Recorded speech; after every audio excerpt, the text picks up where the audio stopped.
Et bien voilà, me revoilà de nouveau, deuxième film. Donc là, j'ai réécouté, je commence à réécouter. Je déteste me voir en vidéo. J'espère que pour vous, ça ira de me voir. Donc je vais reprendre un petit peu parce que je vous ai parlé de l'Enuta. Donc je vais vous en parler un petit peu plus de ce qu'elle fait en Roumanie, de ce qui se passe en Roumanie. Donc, avant que j'oublie, je vous expliquais dans la vidéo précédente que nous sommes partis d'un terrain vague. Ce terrain appartient à l'Enuta, évidemment. Il y avait donc que deux maisons centenaires. Une a été rasée. L'Enuta a gardé la seconde. Elle y vivait, enfin, elle y vivait le week-end, enfin, à chaque fois qu'elle allait au refuge, hein. Donc, après avoir construit les box, la première priorité, ça a été de construire des box, faire venir l'eau. L'électricité mettra quelques années avant de venir. Donc, une fois qu'on a fait financer les box, il m'a pris l'idée de vouloir construire une maison, une infirmerie pour les chiens et que ce soit beaucoup mieux. Donc, il a fallu faire des appels aux dons. Et quand j'ai eu une somme suffisamment importante, nous avons commencé à construire l'infirmerie que vous voyez actuellement. Donc pourquoi je parlais de Versailles, c'est parce que on a construit tout autour de la maison centenaire qui a disparu à la dernière construction quand on a fait une pièce supplémentaire pour les chiens qui vivent en liberté et la pièce, la pièce pour le gardien. Donc il y a qu'à à ce moment-là que la dernière partie de la maison a été entièrement détruite. Sinon, donc, on est parti de cette maison et on a fait un peu comme Versailles, si vous connaissez l'histoire. On a construit autour et au dernier moment, bon, Versailles, ils ont gardé le château de, je sais plus comment il s'appelle, enfin le roi. Oh, quelle honte, moi qui aime bien l'histoire. Donc le château de base à Versailles, le petit château est toujours encastré dans notre magnifique château de Versailles. Nous, à la différence, c'est que la dernière partie, la dernière pièce, on l'a complètement détruite. Voilà pourquoi je vous parlais de Versailles.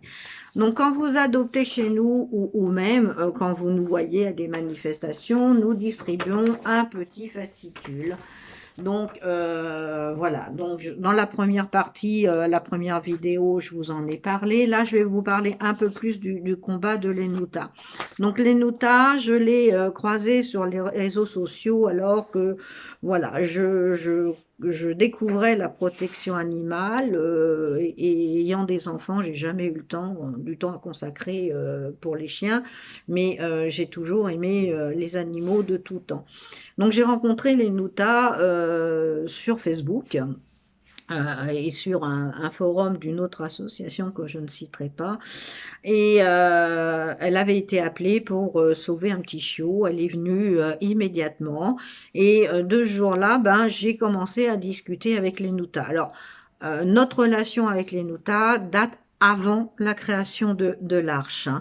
Et quand Tina m'a contacté, donc ben voilà, fallait trouver des solutions. J'ai demandé à l'Enuta si elle pouvait accueillir nos fameux 83 Moldaves.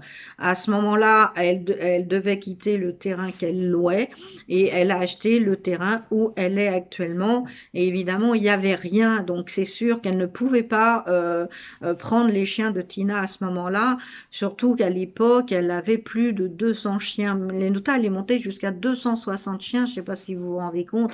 Aujourd'hui, elle diminue parce que l'âge faisant, c'est beaucoup de travail, beaucoup de fatigue. Pour l'argent, ben, c'est nous en France qui devons trouver l'argent. Donc, elle diminue son nombre. Actuellement, on oscille un petit peu entre les 150 160 chiens, ce qui est déjà énorme, surtout car en semaine uniquement un gardien Caustica, hein. Donc le salaire Kostika, comme tout le reste, il est payé par la France, hein. Donc Lenuta, elle est née en Roumanie, elle est roumaine, et dès qu'elle a été toute petite et prise des animaux, des chiens, sa maman, son papa, qui est décédé il y a quelques années, il n'y a pas très longtemps, sont des amoureux des animaux.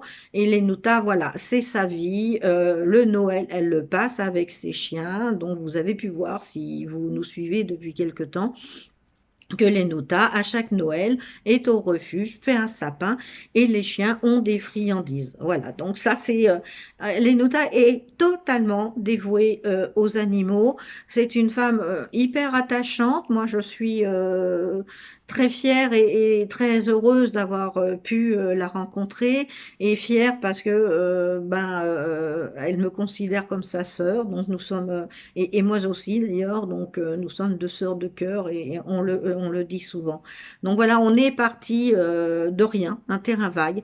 On a construit, bon, les Nutas sur place, évidemment, on fait le gros du travail. Nous, en France, c'est la partie donc financière.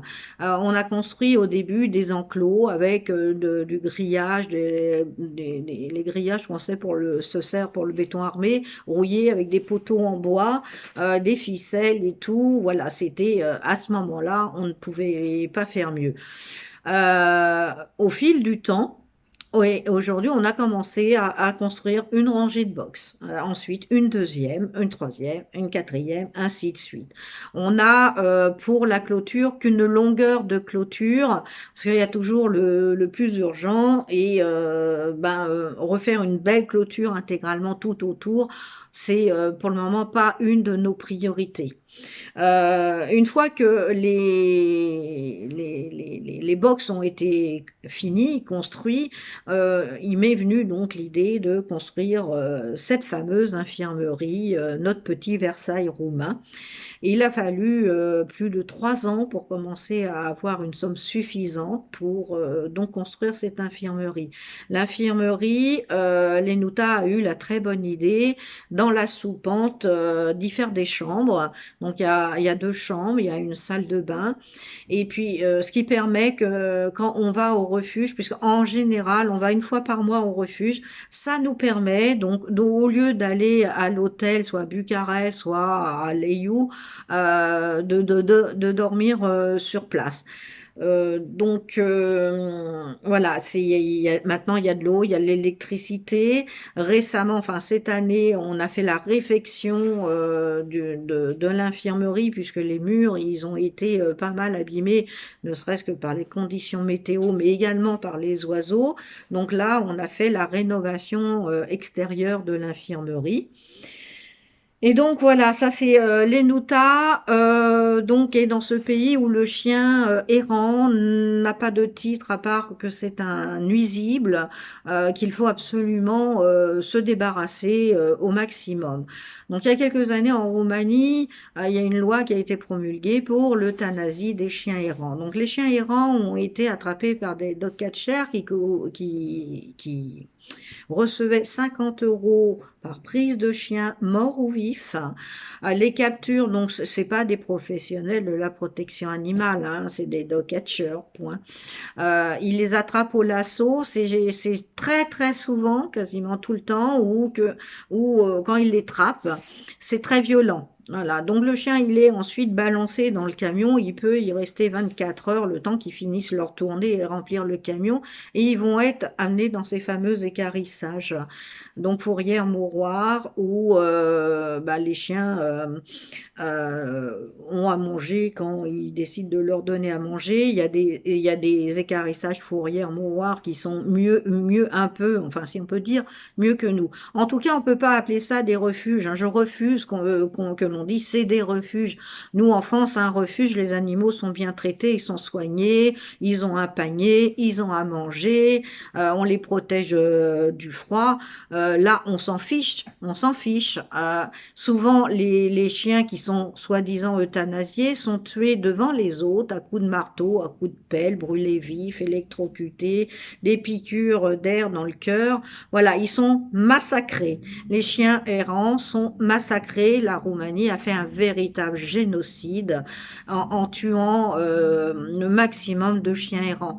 Moi, il y a quelques années, quand j'arrivais en Roumanie, ne serait-ce que sur le parking, il y avait des meutes de chiens. J'ai jamais été agressée une seule fois par un chien en Roumanie. Aucune de mes bénévoles ne s'est fait mordre par un chien errant. Alors évidemment, ça arrive, hein, tout dépend aussi du comportement de l'humain.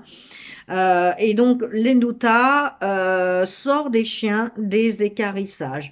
Alors maintenant, on trouve dans les équarrissages quand même des chiens qui sont abandonnés par leurs propriétaires pour de multiples raisons. Alors la Roumanie est un pays pauvre, hein, faut quand même bien le noter. Et quand le chien est malade, quand la famille se retrouve au chômage, il y a quand même une crise financière très importante en Roumanie. Au moment où je fais la vidéo, l'Enuta m'a dit ce matin qu'il y a une grève en Roumanie pour les salaires, les transports sont bloqués, les salaires sont très bas en Roumanie, les salaires moyens, ça oscille entre 400 et 500 euros. Alors on peut pas comparer avec la France parce que selon les tranches de métier et selon l'endroit géographique en Roumanie, les salaires sont différents. Voilà. Mais un salaire moyen, c'est entre 400 euros à peu près, hein. Donc, évidemment, la vie, ce qui est vestimentaire, alimentaire, est moins cher qu'en France. Mais voilà, avoir un chien, nourrir un chien, soigner un chien, ça peut être très, très difficile. Donc, les gens amènent les chiens dans les équarrissages où ils auront peut-être la chance d'être sauvés par des gens qui ont, comme les Nuta, qui ont des refuges privés, qui en sortent, soit des associations qui vont en sortir. Nous, on a pris, on préfère continuer avec les Nuta plutôt que on a été sollicité il y a quelque temps pour sortir directement les chiens de la SPA. La SPA, c'est le refuge fourrière mouroir, hein, équarrissage. Donc nous, on continuera à travailler avec les Nuta parce qu'on a confiance en elles. Les Nuta fait un travail de socialisation très important. Et quand ils sont malades, souvent elle en sort, ils sont malades, ils sont dans des états pas possibles. Donc elle va les amener chez le vétérinaire pour les remettre en forme et les sauver quand on peut les sauver. Voilà. Alors, je rebondis parce que j'ai mon idée là. Je vais rebondir tout de suite. Des fois, on fait le reproche que on met des chiots à l'adoption. Alors, faut savoir qu'en Roumanie, c'est les chiots qui meurent en premier. Pourquoi? Parce que ils sont nés dans la rue, ils n'ont pas été vermifugés ni déparasités. Des fois, leur maman, bah ça y est, elle s'est fait écraser par une voiture. Les Nuta trouvent souvent des chiens qui ont des vers du cœur, qui meurent à cause de ça, ou ils ont la parvo, voilà, ils ont pas été vaccinés. Les chiots meurent très rapidement en Roumanie. Il y a le froid, il y a la chaleur. C'est les chiots qui meurent en premier, et c'est pour ça que quand les Nuta a des chiots, on essaye de les rapatrier en France. On n'oublie pas les chiens âgés, on n'oublie pas toutes sortes de chiens. Nous, on les aime tous de toute façon, nous ne faisons aucune différence. Après, il faut qu'on ait des adoptants pour pouvoir les rapatrier. Voilà. Mais bon, en France, on a des chiens qui sont arrivés de Roumanie de tout âge, hein, des jeunes, des vieux, des petits, des grands, des malades qu'on fait. Là cette année, on a fait opérer Isara. Enfin, on a eu cette année beaucoup de frais pour des chiens qui avaient besoin de soins. Dans le prochain voyage, en principe, on a un petit bichon qui a été gravement attaqué, qu'on va rapatrier en France. J'espère que c'est bien confirmé au moment où je vous dis ça. Et ben, on va une fois qu'il sera en France, on fera tout pour qu'il soit sur pattes. Voilà. Donc, je vais revenir à les Nuta parce que là, cette vidéo, c'est sur les Nuta. Donc, les Nuta, voilà, Elle passe sa vie à sauver des chiens, elle est seule, juste aidée par Kostika, mais elle a un travail énorme. Lenuta, c'est, je dis souvent, c'est la mère Teresa des chiens. C'est inné chez elle.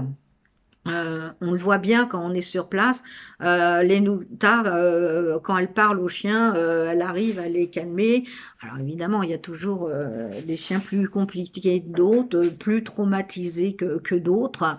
Mais les Nuta, avec du temps, la douceur et l'amour qu'elle sait donner aux chiens, arrivent à les socialiser. Voilà, donc quand vous adoptez chez nous, je l'ai dit dans la prochaine vidéo, je vais encore vous le redire et je le redirai sûrement, quand vous adoptez chez nous, vous faites un sauvetage. Donc c'est pas des chiens prêts à l'emploi, il y a des chiens beaucoup plus faciles que d'autres, mais vous allez devoir tout apprendre aux chiens, à part ceux qui ont vécu en famille. Et encore, quand un chien est adopté en Roumanie, des fois le chien n'est que dans une niche à l'extérieur et il sert de signal d'alarme. Voilà, bon, il y a quand même des chiens qui vivent bien dans les foyers, mais sinon, c'est quand même des chiens errants qui ne connaissent pas la vie de famille. Ils vont tout découvrir et ça sera grâce ben, à votre patience, à votre amour, que vous allez en faire un compagnon exceptionnel. Lenuta a commencé ce travail de socialisation, ça va être à vous de le continuer. Voilà. Et on y arrive, on a quand même peu d'échecs, mais voilà, nos chiens, il faut du temps, de la patience surtout, et beaucoup d'amour. Voilà. Donc, je vous ai parlé, donc là, c'était vidéo sur les Nuta et le refuge.